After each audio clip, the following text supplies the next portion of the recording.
G20 सम्मेलन में हिस्सा लेने के लिए रोम पहुंचे प्रधानमंत्री नरेंद्र मोदी का जोरदार स्वागत हुआ। प्रधानमंत्री जब रोम में राष्ट्रपिता महात्मा गांधी की प्रतिमा पर श्रद्धांजलि अर्पित करने पहुंचे तो वहां रहने वाले भारतीयों की भारी भीड़ उमड़ गई। और जैसे ही प्रधानमंत्री उस भीड़ की ओर पहुंचे, कुछ लोगों ने शिव तांडव स्तोत्र का एक हिस्सा सुनाना शुरू कर दिया। ओम नमः शिवाय। फिर भक्ति और देशभक्ति दोनों के नारे लगने लगे। भारत माता की जय। इसके बाद प्रधानमंत्री ने रोम में आयुर्वेदिक चिकित्सा के क्षेत्र में काम करने वाले एक व्यक्ति से बात की। वहीं कुछ गुजरात की पृष्ठभूमि वाले लोग भी वहां पहुंचे, जिन्होंने गुजराती में प्रधानमंत्री से हालचाल पूछ लिया। Thank you so much. भीड़ में मौजूद छोटे बच्चों को भी प्रधानमंत्री ने आशीर्वाद दिया। प्रधानमंत्री जब वहां से निकले तो भी बड़ी संख्या में लोग उनके समर्थन में नारेबाजी करते दिखे। वहां की पुलिस ने लोगों को रोकने के लिए कड़े इंतजाम किए थे। भीड़ ने मोदी मोदी के नारे लगाए, लेकिन प्रधानमंत्री ने उन्हें रोककर भारत माता की जय के नारे लगवाए। भीड़ में शामिल ज्यादातर लोग हाथों में तिरंगा झंडा लेकर पहुंचे। इससे पहले प्रधानमंत्री ने महात्मा गांधी की प्रतिमा पर पुष्प अर्पित कर उन्हें श्रद्धांजलि दी। G20 सम्मेलन में भाग लेने के लिए इटली पहुंचे पीएम मोदी आज वेटिकन सिटी जाकर पोप फ्रांसिस से मुलाकात करेंगे।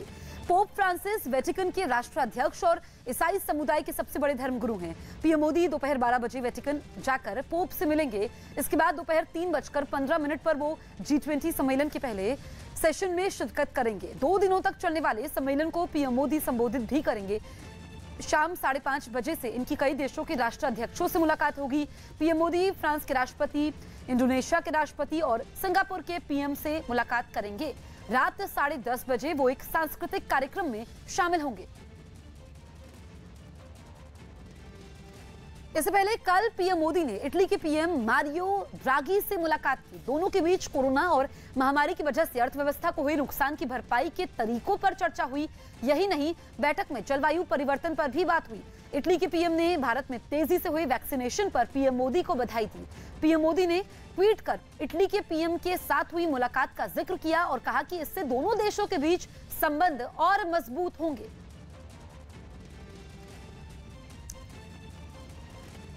इटली के पीएम से मुलाकात के बाद पीएम मोदी ने ट्वीट किया और लिखा कि रोम में पीएम मारियो ड्रागी से मुलाकात करके अच्छा लगा। हमने भारत और इटली के बीच दोस्ती को और मजबूत करने के उपायों पर चर्चा की। हमारे बीच आर्थिक सांस्कृतिक संबंधों को और ऊंचाई पर ले जाने की बहुत संभावना है। साथ ही एक ऐसे ग्रह के लिए मिलकर काम करना है जहां पर्यावरण और बेहतर हो। The meeting with the President of the European Commission Council, as well as the meeting that has just been held with the Prime Minister of Italy, His Excellency Mr. Mario Draghi, the main issues of discussion were those really, if you look at it, those that relate to the G20 summit. There was a discussion on the issue of health recovery, recovery from COVID, economic recovery at a global level. There was a discussion on climate change issues. PM Modi भारतीय समुदाय और भारतीय संस्कृति के प्रचार प्रसार से जुड़े लोगों से मिले। पीएम मोदी से मिलने के बाद अलग अलग समुदाय के लोगों ने खुशी जाहिर की और उनसे हुई बातों को साझा किया। पीएम मोदी ने किसी से तमिल में बात की तो किसी ने पीएम मोदी को रामायण गिफ्ट की। सिख समुदाय के एक सदस्य के पीएम मोदी ने पंजाबी में हालचाल भी पूछा। वहां पीएम ने एक यूनिवर्सिटी में हिंदी पढ़ाने वाले शिक्षक से भी मुलाकात की और भारतीय संस्कृति वहां के छात्रों को बताने के लिए उनकी बड़ाई भी की। प्रधानमंत्री से मिलकर बहुत अच्छा लगा, बहुत खुशी हुई और उन्होंने हमसे पूछा कि हमारे काम के बारे में इटालियन विश्वविद्यालय में और इसके अलावा थोड़ी अपनी पढ़ाई के बारे में थोड़ी बातचीत हुई थी। पाकिस्तान में सोने के दाम ऐतिहासिक ऊंचाई पर पहुंच गए हैं। खबर है कि पाकिस्तान के कई शहरों में 24 कैरेट वाले सोने के 1 तोले की कीमत 1,32,000 रुपए तक पहुंच गई। यानी वहां के लोग 10 ग्राम सोना खरीदने के लिए 1,32,000 रुपए चुका रहे हैं, पाकिस्तानी रुपए। पाकिस्तान में सोने के कारोबारियों ने बताया कि पिछले कुछ साल में गिरावट दर्ज करने के बाद वहां सोने का कारोबार अब तक के सबसे ऊंचे भाव पर हो रहा है। वहां रोजाना सोने की कीमतें तेजी से बढ़ रही हैं। एक दिन पहले ही सोने के दाम करीब 4,000 रुपए प्रति तोला बढ़े थे। सोने की इन कीमतों से पाकिस्तान में कारोबारी और ग्राहक दोनों परेशान हैं और इसके पीछे पाकिस्तानी करेंसी में, पाकिस्तानी रुपए में गिरावट को भी एक वजह माना जा रहा है। उत्तर प्रदेश और मध्य प्रदेश में आतंक का पर्याय बने 5,50,000 के इनामी डकैत गौरी यादव को यूपी एसटीएफ ने एक मुठभेड़ में मार गिराया। चित्रकूट के बाहिलपुरवा थाना इलाके में हुई इस मुठभेड़ में दोनों तरफ से काफी देर तक फायरिंग हुई, लेकिन तमाम कोशिश के बाद भी यूपी एसटीएफ के जवानों ने इसे भागने का मौका नहीं दिया और काफी देर की फायरिंग के बाद उसे मार गिराया। तो मुठभेड़ में बदमाश गौरी यादव ढेर हो गया है। बड़ी खबर आपको बता रहे हैं, यूपी एसटीएफ को यह कामयाबी मिली है। मारे गए बदमाश से AK-47 भी बरामद की गई है। तो यूपी और मध्य प्रदेश में आतंक का पर्याय बने 5,50,000 के इनामी डकैत गौरी यादव को यूपी एसटीएफ ने एक मुठभेड़ में मार गिराया।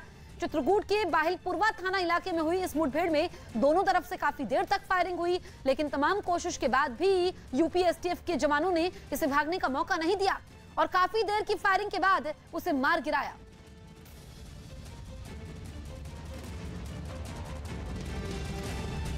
यूपी के मेरठ से हैरान करने वाली तस्वीरें सामने आई। वहां उधार दी गई एक रकम को वसूलने के लिए दुकान पर कुछ लोग पहुंचे और इनके बीच आपसी बहस के बाद जमकर मारपीट हुई। आरोप है कि लॉकडाउन के दौरान दुकान मालिक ने कुछ रुपए उधार लिए थे, जिन्हें वापस लेने के लिए सूदखोर ने कुछ लड़कों को उसकी दुकान पर भेज दिया और जैसे ही वो वहां पहुंचे मामला गर्मा गया। बातचीत पहले धक्का मुक्की में बदली और फिर देखते ही देखते वहां हाथापाई शुरू हो गई। ये सारा हंगामा वहां एक दूसरी दुकान में लगे सीसीटीवी कैमरे में कैद हो गया, जिसमें दो झुंड एक दूसरे पर लात घूंसों की बौछार करते दिखाई दिए।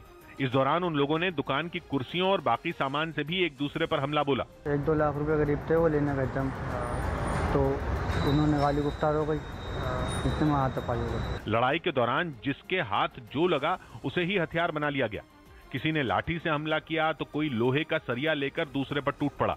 इस मारपीट से बाजार में मौजूद बाकी लोग भी डर गए और उन्होंने इसकी जानकारी पुलिस को दी। ज्यादातर लोग तो इसके बाद वहां से भाग निकले, लेकिन कुछ लोगों को पुलिस ने गिरफ्तार कर लिया। गृह मंत्री अमित शाह आज उत्तराखंड के दौरे पर जा रहे हैं। वहां पर वो सहकारिता विभाग के मुख्यमंत्री घसियारी कल्याण योजना की शुरुआत करेंगे। इसके बाद अमित शाह एक जनसभा को भी संबोधित करेंगे। बीजेपी का दावा है कि जनसभा में करीब 50,000 लोग जुटेंगे। साथ ही 600 LED स्क्रीन पर गृह मंत्री के कार्यक्रम का प्रसारण भी होगा। जनसभा के बाद वो बीजेपी के प्रदेश पदाधिकारी, सभी मोर्चों के प्रदेश अध्यक्ष, महामंत्री, जिलाध्यक्षों और विधानसभा चुनाव प्रभारी, सह प्रभारियों की मीटिंग लेंगे। अमित शाह हरिद्वार के देव संस्कृत विश्वविद्यालय में शांति कुंज स्वर्ण जयंती वर्ष पर हो रहे एक कार्यक्रम में भी शामिल होंगे।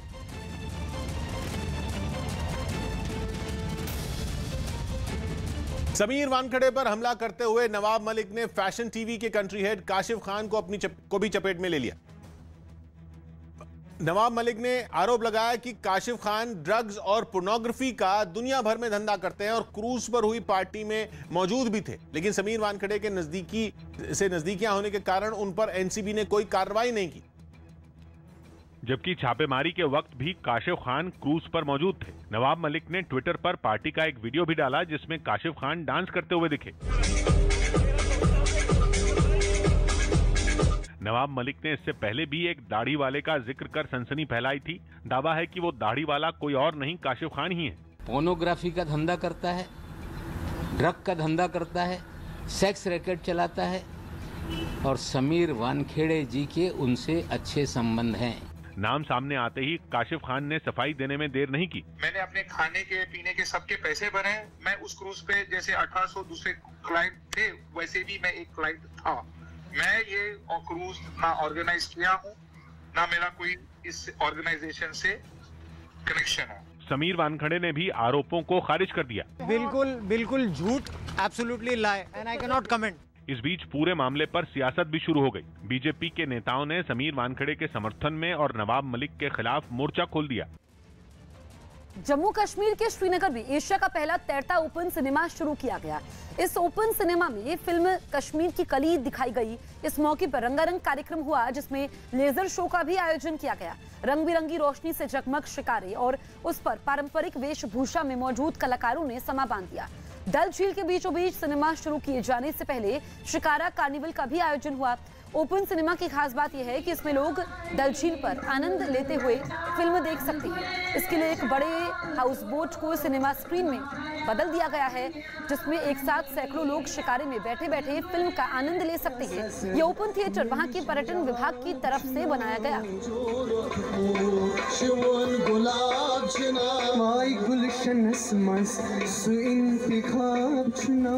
महाराष्ट्र के जालना से एक डरा देने वाला वीडियो सामने आया। वहां दिन दहाड़े एक बैंक में घुसे कुछ बदमाशों ने लाखों रुपए लूट लिए, लेकिन उनकी यह हरकत बैंक में लगे सीसीटीवी कैमरे में रिकॉर्ड हो गई, जिसमें बैंक के अंदर घुसे 2 बदमाश हथियार लहराते दिखे, जबकि तीसरा बदमाश अपने कंधे पर एक बैग लिए कैश काउंटर की तरफ बढ़ता नजर आया। इस बीच उन दोनों बदमाशों ने हथियारों का डर दिखाकर बैंक स्टाफ और वहां मौजूद ग्राहकों को एक कोने में खड़ा करवा दिया। डरे सहमे वो लोग अपने दोनों हाथ ऊपर कर बदमाशों के इशारे पर एक कोने में चले गए। इस दौरान एक बदमाश जो मुंह पर सफेद रुमाल बांधे हुए था, वो पिस्तौल के दम पर सभी को धमकाता दिखा। तभी एक बैंक कर्मी आगे बढ़ा, लेकिन उसे भी धक्का देते हुए बंधक बना लिया गया। आरोप है कि ये तीनों बदमाश 25 लाख रुपए कैश और 75 लाख के जेवरात लेकर बैंक से भाग गए।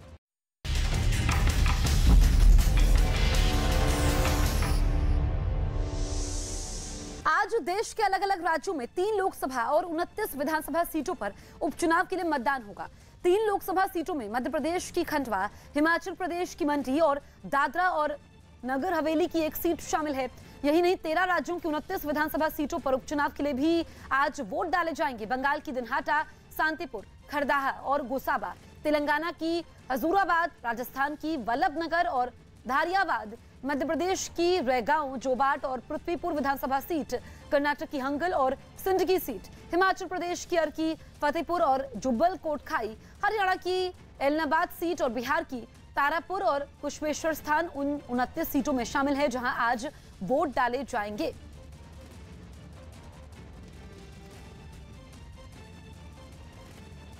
पीडीपी के अध्यक्ष महबूबा मुफ्ती ने T20 विश्व कप में पाकिस्तान की जीत का जश्न मनाने के आरोप में गिरफ्तार लोगों की रिहाई की मांग की, जिससे बजरंग दल का गुस्सा फूट पड़ा और बजरंग दल के कार्यकर्ता महबूबा मुफ्ती का पुतला लेकर शहर के एक चौराहे पर पहुंच गए।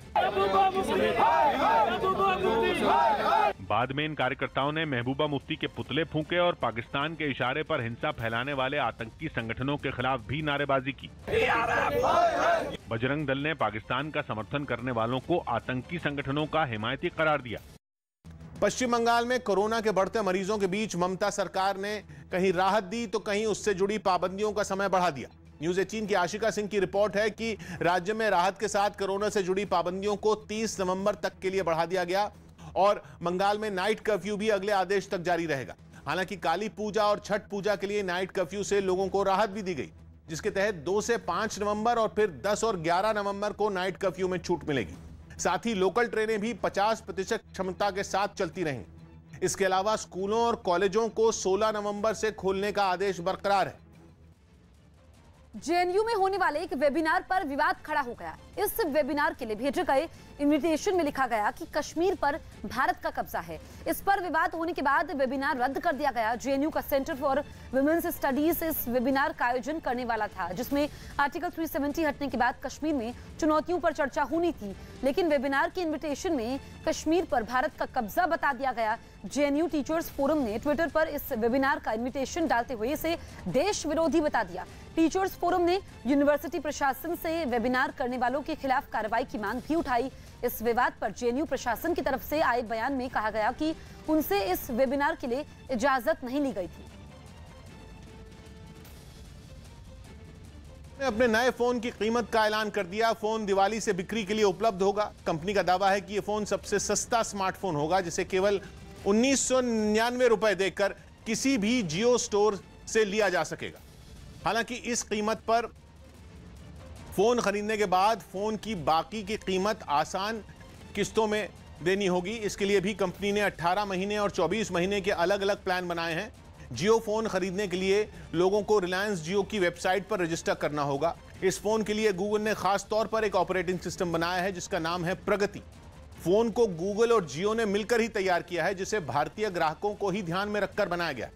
भारत की किसी भी भाषा में बोलकर फोन में वॉइस असिस्टेंट के फीचर का इस्तेमाल मुमकिन है। इसके अलावा किसी भी भारतीय भाषा में स्क्रीन पर लिखी जानकारियों को ट्रांसलेट भी किया जा सकता है। वहीं दावा किया जा रहा है कि इस फोन का कैमरा भी शानदार होगा। स्कॉटलैंड के ग्लासगो शहर में होने वाली जलवायु परिवर्तन बैठक के पहले वहां अनोखे तरीके से विरोध जाहिर किया गया। इसके लिए वहां कई लोग इकट्ठा हुए जिन्होंने कागज के बड़े बड़े कटआउट पर आग की तस्वीर बनाई, साथ ही एक बड़े से बैनर पर क्लाइमेट इमरजेंसी हटाने की बात लिखी। उन लोगों ने वहां धुएं और आग के जरिए समस्या की गंभीरता दिखाने की कोशिश की। बताया गया कि सम्मेलन में हिस्सा लेने के लिए दुनिया भर के तमाम नेता वहां पहुंच रहे हैं और इसी वजह से वहां ये विरोध प्रदर्शन किया गया। उत्तर कोरिया में खाने का संकट गहराया तो वहां के शासक किम जोंग उन ने अजीबोगरीब फरमान जारी कर दिया। News18.com की रिपोर्ट है कि किम जोंग उन ने अपने देश के लोगों को आदेश दिया कि वो 2025 तक कम खाएं, क्योंकि उत्तर कोरिया में सप्लाई की भारी कमी की वजह से खाने पीने की चीजों की कीमतें बहुत बढ़ गई हैं। ऐसे में लोगों की मांग पूरी ना हो पाने की वजह से भुखमरी का संकट बढ़ता जा रहा है, जिसके बाद किम जोंग उन ने चीन के साथ नए सिरे से व्यापार की शुरुआत होने तक इस समस्या के बने रहने का अंदेशा जताया। माना जा रहा है कि चीन के साथ उत्तर कोरिया के व्यापारिक रिश्ते की शुरुआत 2025 से पहले संभव नहीं है, क्योंकि कोरोना की वजह से उत्तर कोरिया ने चीन से जुड़ी अपनी सीमाओं को बंद कर दिया था। दिल्ली पुलिस ने मुठभेड़ में एक बदमाश को मार गिराया। दिल्ली के रोहिणी में पुलिस ने गोगी गैंग के बदमाश दीपक को एक मुठभेड़ में ढेर कर दिया। इस दौरान 2 पुलिस वाले भी गोली लगने से घायल हो गए। राजस्थान हाईकोर्ट में एक जनहित याचिका दाखिल की गई और पुलिस दफ्तरों में पूजा स्थल बनाने पर रोक लगाने का विरोध किया गया। राजस्थान सरकार ने 2 दिन पहले पुलिस थाना परिसरों और पुलिस दफ्तरों में नए पूजा स्थल बनाने पर रोक लगा दी थी। बिहार के मुजफ्फरपुर में जहरीली शराब पीने से 4 लोगों की मौत की आशंका जताई गई। दिल्ली के पश्चिम बिहार इलाके में पुलिस ने एक महिला की हत्या के आरोप में उसके पति समेत 2 लोगों को गिरफ्तार कर लिया। उत्तर प्रदेश के प्रयागराज से हैरान करने वाली तस्वीर सामने आई। वहां कौशांबी बॉर्डर के पास एक माल ढोने वाली गाड़ी की बेकाबू रफ्तार 7 लोगों के लिए जान की दुश्मन बन गई। इनमें 3 लोगों की मौके पर ही मौत हो गई और बाकी 4 लोग गंभीर रूप से घायल बताए गए। घटना की सीसीटीवी फुटेज भी सामने आई, जिसमें बहुत तेजी से आती गाड़ी एक दीवार में जाकर घुसती दिखाई दी। बताया गया कि दीवार में भिड़ने से पहले इसने सड़क किनारे खड़े 7 लोगों को निशाना बनाया और फिर टकराकर वहां रुक गई। हादसे के बाद सड़क पर खून के धब्बे दिखाई दिए, जबकि घायलों को फौरन अस्पताल भिजवा दिया गया, जिनमें 2 की हालत गंभीर बताई गई। घायलों को इलाज हेतु हॉस्पिटल भेजा गया है। मृतकों का पंचनामा की कार्रवाई करते हुए पोस्टमार्टम हेतु हॉस्पिटल भेज दिया गया है। दावा किया गया कि गाड़ी की रफ्तार पर काबू न होने की वजह से यह हादसा हुआ, जिससे वहां खड़ी मोटरसाइकिल और बाकी गाड़ियों को भी काफी नुकसान पहुंचा। इसके बाद वहां लोगों का हुजूम इकट्ठा हो गया, जिन्होंने पुलिस थाने का घेराव कर लिया। इस हंगामे की वजह से काफी देर तक हाईवे भी जाम रहा। क्रूज ड्रग्स केस में फंसे आर्यन खान की अब से कुछ घंटों के बाद रिहाई हो सकती है। नियमों के मुताबिक सुबह 5:30 बजे भी आर्थर रोड जेल की जमानत पेटी खोली गई। सुबह 5:30 बजे जमानत पेटी खोलने के बाद 7 बजे जेल खुलती है, जबकि जेल का दफ्तर 9 बजे खुलता है। यानी अगर आर्यन खान की जमानत के पेपर जेल प्रशासन के पास पहुंच भी गए तो उन पर कार्रवाई 9 बजे दफ्तर खुलने के बाद ही होगी। ऐसे में बस कुछ और घंटे आर्यन खान को जेल में बिताने होंगे।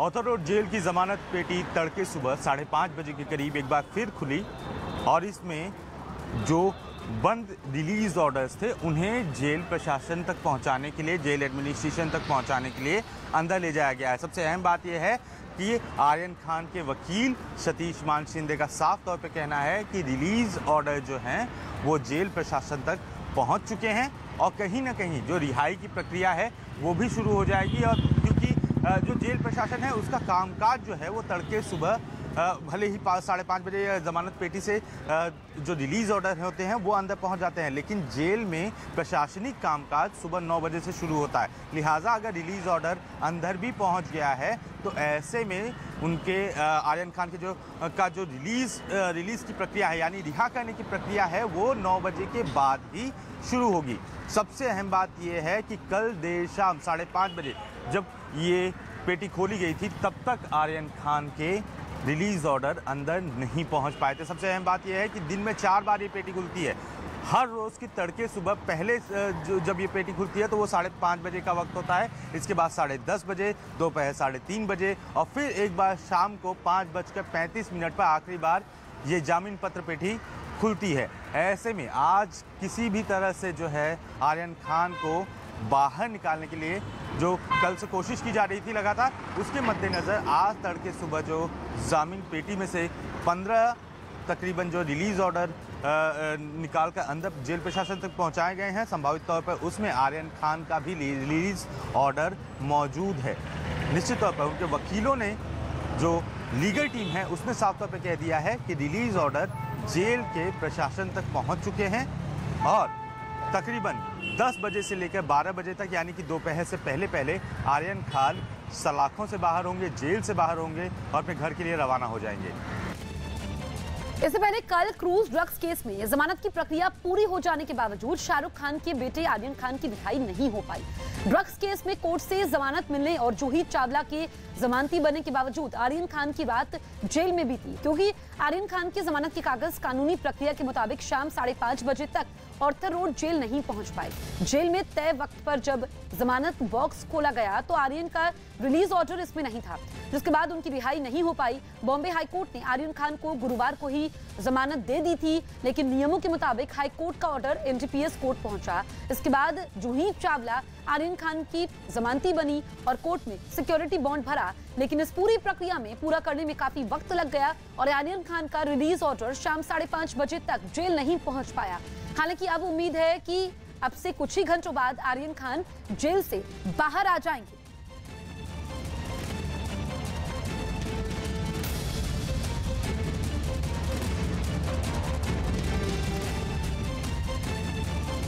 हमारे सहयोगी आशीष सिंह लाइव मौजूद हैं आर्थर रोड जेल के बाहर से। आशीष, बताइए कितनी देर में उम्मीद की जाए कि आर्यन खान जेल से बाहर आएंगे, कितनी फॉर्मेलिटीज अभी बची हैं?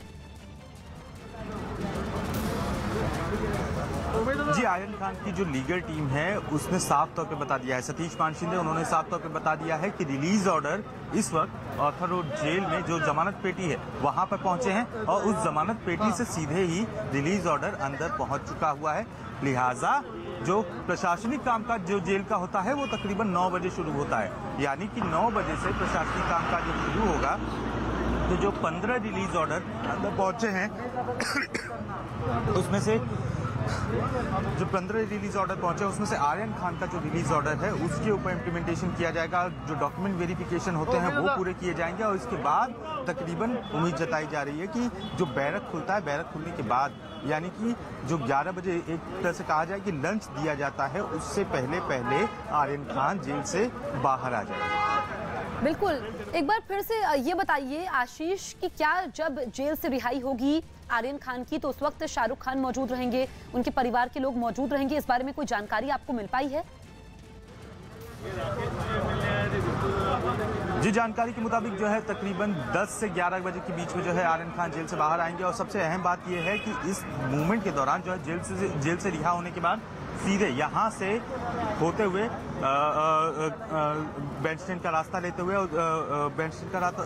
हुए वो अपने घर पे पहुंचेंगे और लगभग इस दरमियान जो है मन्नत पे भी अगर देखा जाए तो मन्नत पे भी फैंस का जमावड़ा जमा हुआ है। जिस तरह से कल देर शाम लोग इकट्ठा हो गए थे, मूवमेंट जो है कहीं ना कहीं रास्ते का मूवमेंट जो है पूरी तरह से प्रभावित हो गया था, उसके मद्देनजर आज पहले से ही बंदोबस्त रखा गया हुआ है। यहाँ पर देखें जेल के बाहर अभी जो सिक्योरिटी लगी है ये केवल बेसिक सिक्योरिटी आपको दिखाई पड़ रही है, लेकिन जैसे ही रिलीज की प्रक्रिया शुरू होगी उस रिलीज की प्रक्रिया शुरू होने के बाद कहीं न कहीं इस बात का ध्यान रखा जाएगा कि लोग जो है वो इकट्ठा ना होने पाए, फैंस इकट्ठा ना होने पाए।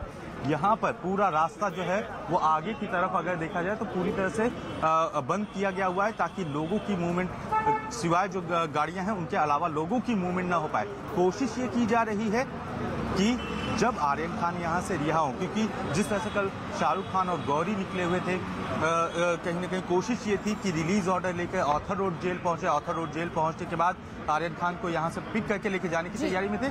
उसके मद्देनजर जो स्थितियां तैयार हुई थी उसी के मद्देनजर आज तैयारी ये है कि किसी भी तरह की ऐसी मूवमेंट ना होने पाए, भीड़ इकट्ठा ना होने पाए, लोग जो है वो जेल के बाहर इकट्ठा ना होने पाए। बिल्कुल, तैयारी पूरी की गई है। आशीष, आप नजर बनाए रखिए, आगे हम आपसे अपडेट लेंगे। तो आर्यन खान 10 से 11 बजे के बीच जेल से बाहर आ सकते हैं।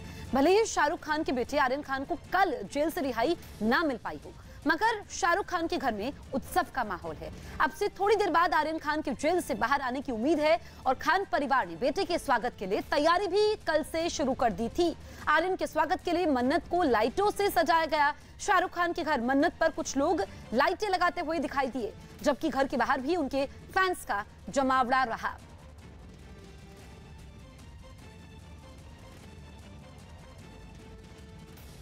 उधर क्रूज ड्रग्स केस जांच एनआईए को सौंपी जा सकती है। न्यूज 18 के आनंद तिवारी की खबर है कि इस केस की जांच अब एनआईए कर सकती है। बताया गया कि एनआईए की टीम एनसीबी दफ्तर भी पहुंची थी।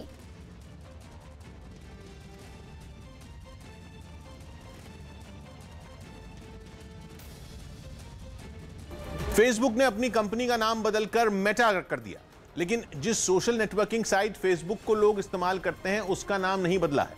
वो अब भी फेसबुक के नाम से ही जानी जाएगी। नाम बदला गया है फेसबुक को चलाने वाली कंपनी का। असल में पहले फेसबुक को चलाने वाली कंपनी का नाम भी फेसबुक ही था। मतलब फेसबुक एक बड़ा ब्रांड था और उसी के अंदर इंस्टाग्राम, व्हाट्सएप जैसे ऐप आते थे।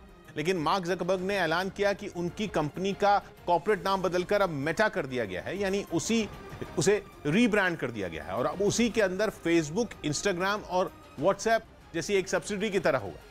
बताया गया कि कंपनी अब मेटावर्स पर फोकस करेगी। मेटावर्स एक ऐसा कॉन्सेप्ट है जिसमें ऑगमेंटेड और वर्चुअल रियलिटी को एक साथ मिला दिया जाता है, इसलिए नया नाम भी मेटा दिया गया। अफ्रीकी देश ट्यूनीशिया में लोग वेतन में बढ़ोतरी करने की मांग के साथ ही सड़कों पर उतर आए। उन लोगों ने कोरोना वायरस से हुए नुकसान का हवाला देते हुए अपने मेहनताने को बढ़ाए जाने के लिए सफेक्स शहर में जमकर प्रदर्शन किया और इसमें इतने लोग जुटे कि सारा इलाका भर गया। मजदूर संगठन ने बंद का ऐलान किया और उसी ऐलान के साथ सैकड़ों लोग गुरुवार को हाथों में बैनर और पोस्टर लिए सड़कों पर उतर गए। ये लोग जगह जगह हाथों में झंडा लिए गाने गाते नजर आए। इससे पहले पूरे शहर में एक रैली निकाली गई जिसमें इतनी भीड़ जुटी कि सारी सड़क लोगों से भर गई। इन लोगों ने एक जगह पहुंचकर सरकार के सामने अपनी शर्तें रखी, जिसमें सबसे बड़ी बात इन प्राइवेट कर्मचारियों के वेतन को बढ़ाने की थी।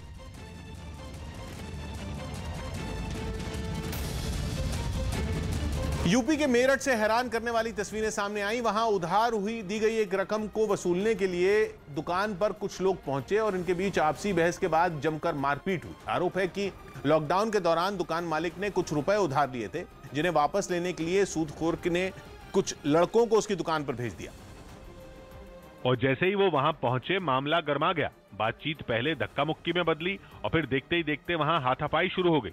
ये सारा हंगामा वहां एक दूसरी दुकान में लगे सीसीटीवी कैमरे में कैद हो गया, जिसमें दो झुंड एक दूसरे पर लात घूंसों की बौछार करते दिखाई दिए। इस दौरान उन लोगों ने दुकान की कुर्सियों और बाकी सामान से भी एक दूसरे पर हमला बोला। 1-2 लाख रुपए करीब थे, वो लेने गए थे तो उन्होंने गाली गुफ्तार हो गई, इतने हाथापाई हो गई। लड़ाई के दौरान जिसके हाथ जो लगा उसे ही हथियार बना लिया गया। किसी ने लाठी से हमला किया तो कोई लोहे का सरिया लेकर दूसरे पर टूट पड़ा। इस मारपीट से बाजार में मौजूद बाकी लोग भी डर गए और उन्होंने इसकी जानकारी पुलिस को दी। ज्यादातर लोग तो इसके बाद वहां से भाग निकले, लेकिन कुछ लोगों को पुलिस ने गिरफ्तार कर लिया। मध्य प्रदेश के आगर मालवा से हैरान करने वाली कुछ तस्वीरें सामने आई। वहां स्वच्छता अभियान को कामयाब बनाने के लिए शोले फिल्म के डायलॉग का इस्तेमाल किया गया।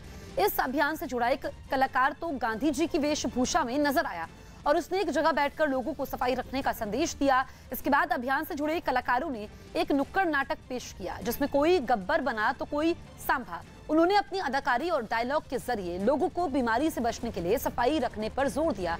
स्वच्छता के लिए चलाए जा रहे प्रशासन के इस अभियान को वहां के लोगों ने भी खूब पसंद किया। तालियां और साथियों ने लोगों को समझाया कि अस्पताल में कचरा इधर उधर ना फेंके। सरकार कितना इनाम रखे हैं? 200 रुपए सरकार, 200 रुपए। सब्यसाची के एक विज्ञापन पर विवाद हो गया। फैशन डिजाइनर सब्यसाची का नया ज्वेलरी कलेक्शन का विज्ञापन विवादों में घिर गया। उन्होंने त्योहारों के बीच मंगलसूत्र के इस विज्ञापन में एक महिला और पुरुष को कम कपड़ों में दिखाया, लेकिन विज्ञापन के इसी तरीके को सोशल मीडिया पर कई लोगों ने गलत करार दिया। साथ ही इसे धार्मिक भावनाएं आहत करने वाला भी बताया। T20 वर्ल्ड कप के एक रोमांचक मुकाबले में वेस्टइंडीज ने बांग्लादेश को 3 रन से हरा दिया। सीएम योगी आदित्यनाथ ने यूपी में कोरोना वैक्सीनेशन अभियान में तेजी लाने का निर्देश दिया। इसके तहत 15 दिसंबर तक 18 साल से ज्यादा उम्र के सभी लोगों को 100% टीका लगाने का लक्ष्य रखा गया। अमूल अपनी 75वीं सालगिरह का जश्न मना रहा है। इस मौके पर आइए आपको बताते हैं कि अमूल ने समय समय पर अपनी बात देश विदेश में कैसे पूरी कामयाबी के साथ पहुंचाई। अमूल का हर विज्ञापन नई कहानी कहता है। अमूल की कोशिश रहती है कि अपनी बात निराले और दिलचस्प अंदाज में आप तक पहुंचाए। आइए देखते हैं अमूल की एक अमूल्य कहानी। साल 2009 में जारी अमूल के इस विज्ञापन ने सत्यम कंप्यूटर घोटाले पर करारी चोट की। जनवरी 2009 में सत्यम कंप्यूटर सर्विसेज के चेयरमैन 14,000 करोड़ रुपए के घोटाले के आरोप में हटा दिए गए। ग्लोबल कॉर्पोरेट कम्युनिटी में यह अपनी तरह का बहुत बड़ा घोटाला था। अमूल ने विज्ञापन में फिल्म सत्यम शिवम सुंदरम के नाम की तर्ज पर लिखा सत्यम शरम स्कैंडलम।